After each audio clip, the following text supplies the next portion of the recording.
د سویلي وزیرستان سروکی سب ډیویژن 3 مسجد مشرانو د اگست په 15مې په مولوی خان سرای سیمه کې جرګه کړې ده او د جرګې مشرانو د پاکستان حکومت نه په سیمه کې د امن قائم کولو او د لټون عملیات کې گرفتار کړي شوی بې پالوه کسانو د خوشي کولو غوښتنه کوله.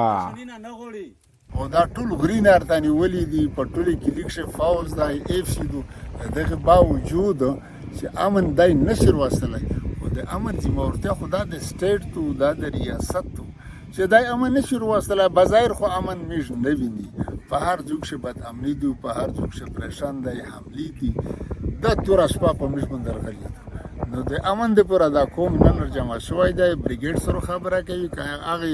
بریګیډ سره مثبت خبره وشوله خو ډیره شاته کانی بیا کوم یو قدم شتي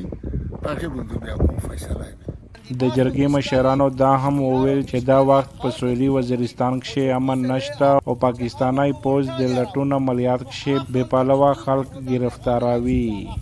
د چې کی مشتا وینو کوي خلق وری خلق نسی پدانو مې نسی چې توس د طالبون رسی او توس ماړې چاینا ور کوي نر میش دا د پښتنه خو میش د دنه کوي چې رات میش مل رنګ شولې میشتا واښولې میش 20000 ماسی ځوانونو مشرون تور سره د بزیات شولې او شهید شولې مړ شولې او بیا نن د ملت د پښتنه کوي چې طالب نه وتلای د امن نشته امن زمور چې کله فوجي مرشي عمل شوره مرشي بیا د میش د قربې زیات کوي میش نه پښتنه کوي د دهشتګر کیمیا غلای و نر دا خو د میش حق ته چې میش نه پښتنه وکي چې د دارا ظلم جبر به وجود نه بعد هم دولت طالب بیا چې کیم داخل د بیا ګرځي. خو د سویلي وزیرستان پولیسو مشر شوکت علي مشال ریډیو ته ویلي دي چې په سویلي وزیرستان کې امن قایم ساتل د پورا هلې ځلې راونه دي او چې کیم کسان د لټون عملیات کې د طالبونو سہولتکاری په شک کې گرفتار کړي شوی دي هغه شي چې څوک بے ګناوي او زر خوشي کړل شي.